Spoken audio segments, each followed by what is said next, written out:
भावार्थ इस इंद्र ने अपने उपासकों को पाप तथा राक्षसों के डर से मुक्त किया। इसी इंद्र ने नदियों में जल को प्रवाहित किया और लोगों को अपना दास बनाकर उन्हें कष्ट देने वाले दुष्टों का नाश किया। दूसरों को दास बनाना बहुत बड़ी दुष्टता है। भावार्थ पति पत्नी दोनों ही उत्तम रीति से दान देने वाले हों, परंतु ये दान उन्नतशील मानवों को ही दें। भावार्थ जो मनुष्यों का हित करने वाला तथा यज्ञ करने वाला है, ऐसे श्रेष्ठ मनुष्य का उत्तम धन उन्नतशील व्यक्ति को ही मिले, अधम को नहीं। ऐसे उन्नतशील को रुपया आदि स्थूल धन भी प्राप्त हो, ताकि उससे मनुष्य समाज का हित हो सके। भावार्थ जो झूठ मूठ का यज्ञ करने का ढोंग करके माया अथवा धोखेबाजी से लोगों को ठगना चाहे, वह बलहीन तथा निराश्रित होकर जंगल में चला जाए। ऐसे दुष्ट को समाज में न रहने दिया जाए। पंचविंशम सुक्तम।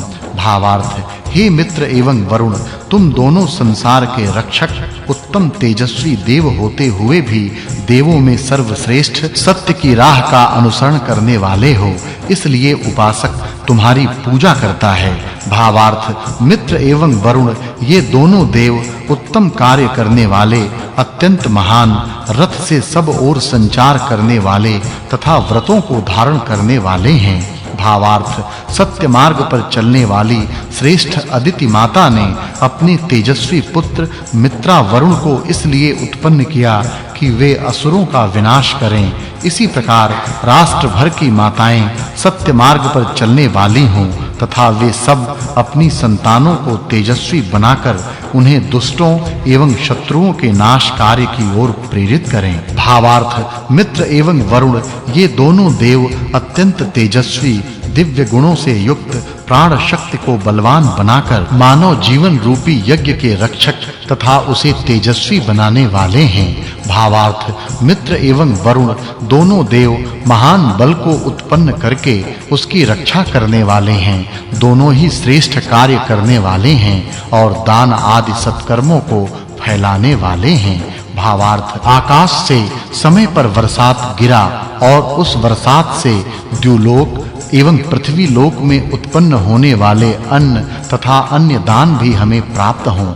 भावार्थ मित्र एवं वरुण दोनों देव सदैव सत्य मार्ग से चलने वाले उत्तम तेजस्वी नम्र भाव से युक्त मानवों का हित करने वाले हैं। वे दोनों द्युलोक पर से जगत का निरीक्षण करते हुए उसका संचालन करते हैं। भावार्थ सत्य के मार्ग पर चलने वाला और उत्तम कार्य करने वाला मनुष्य ही उत्तमता से शासन कर सकता है तथा वही साम्राज्य में सर्वोच्च शासन पर बैठ सकता है। ऐसा श्रेष्ठ व्रतधारी शासक जब अपनी प्रजाओं को संकटों से बचाता है, तब उसे सारी प्रजाओं का बल प्राप्त होता है। भावार्थ आंखों वाले प्राणियों की अपेक्षा ये भी दोनों देव अपने रास्ते को अधिक उत्तमता से जान लेते हैं। ये ही देव सबको जागृत करके अपने-अपने कार्यों में संयुक्त करते हैं। इनका तेज बहुत दुस्सह है, इसी तेज के कारण वे सब जगह पूजित होते हैं। भावार्थ मरुत गण दिन रात हमारी रक्षा करें तथा उनके द्वारा सुरक्षित होकर हमारा श्रेष्ठ नीति से पालन होता रहे। भावार्थ हम उत्तम दाता तथा अहिंसक विष्णु की स्तुति करते हैं, अतः विष्णु के साथ अन्य देवगण भी हमारी स्तुतियों को सुनें। भावार्थ धन ऐसा हो जो देवों के द्वारा रक्षित हो। सत्य मार्ग से प्राप्त किए गए धन की ही देव रक्षा करते हैं, अतः ऐसा ही धन मनुष्य अर्जित करे। ऐसा ही धन सबसे उत्तम और उस धनवान की रक्षा करने वाला होता है। भावार्थ हमारे उस उत्तम धन की रक्षा सिंधु, अश्विनव, इंद्र, विष्णु आदि देव करें। भावार्थ देवों की गति बहुत ही वेगवान होने के कारण उनके आगे कोई भी शत्रु नहीं ठहर पाता, बल्कि सभी शत्रुओं का अभिमान उसी प्रकार टूट जाता है जिस प्रकार वेगवान जल प्रवाह की चपेट में आकर बड़े-बड़े वृक्ष भी टूटकर गिर जाते हैं। इसी प्रकार मनुष्य को भी वेग युक्त शक्ति से युक्त होना चाहिए। भावार्थ मित्र एवं वरुण इन दोनों देवों में से एक देव मित्र सभी प्रजाओं का पालक होकर इस विस्तृत विश्व का निरीक्षण करता है। उस मित्र के व्रत नियमों के अनुसार व्यवहार करने से मनुष्यों का कल्याण होता है। भावार्थ, सब पर शासन करने वाले विख्यात वरुण के नियम इस जगत का हित करने वाले हैं। उसी प्रकार मित्र के भीष्म भी जगत के लिए हितकारक हैं। ऐसे मित्र एवं वरुण के नियमों का हम आचरण करें। भावार्थ, मित्र अपनी मापने की डोरी अर्थात किरणों से द्युलोक एवं पृथ्वी लोक को नाप लेता है तथा मित्र एवं वरुण ये दोनों देव द्यु और पृथ्वी को अपनी महिमा से भर देते हैं। भावार्थ, जब वह सूर्य द्युलोक में ऊपर उठकर अपने तेज को प्रकट करता है तब उस सूर्य का तेज अग्नि की भांति दीप्यमान हो जाता है। उसी समय यज्ञ आरंभ होते हैं जिनमें सूर्य के लिए आहुतियां दी जाती हैं। भावार्थ, वही मित्र सभी प्रकार अन्नों का स्वामी होने के कारण उत्तम एवं विष रहित अन्न देने में वही समर्थ है। अतः उसी की स्तुति करनी चाहिए। सूर्य अन्न का स्वामी है।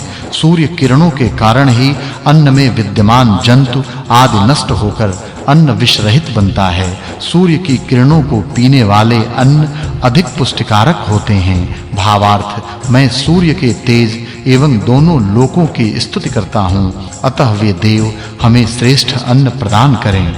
भावार्थ, जब बड़े-बड़े यज्ञ किए जाते हैं तब उसका विस्तार बहुत होता है तथा उसमें सम्मिलित होने वालों की संख्या अत्यधिक होने के कारण उस यज्ञ स्थल के आसपास जाने वालों के घोड़ों तथा बैलों का समूह हो जाता है।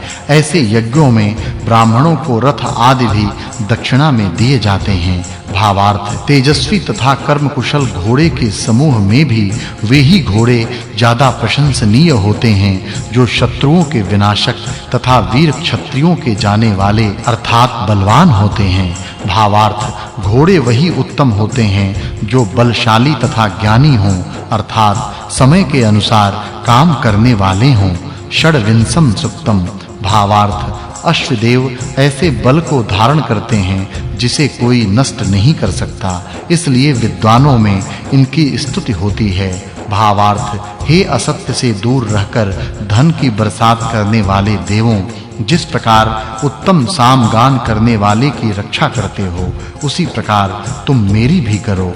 भावार्थ, हे बलशाली अश्वदेवों, रात के बीत जाने पर प्रभात में हम यज्ञ करके उसमें तुम्हें हवि को ग्रहण करने के लिए बुलाते हैं। भावार्थ, अश्वदेवों का रथ इन्हें ये जहां जाना चाहते हैं वहां पहुंचा देता है तथा ये देव सर्वत्र जाकर स्तुति श्रवण करते हैं। भावार्थ, हे देवों, तुम दोनों शत्रुओं को रुलाने वाले हो तथा द्वेष करने वाले शत्रुओं को पराजित करके आगे बढ़ जाते हो।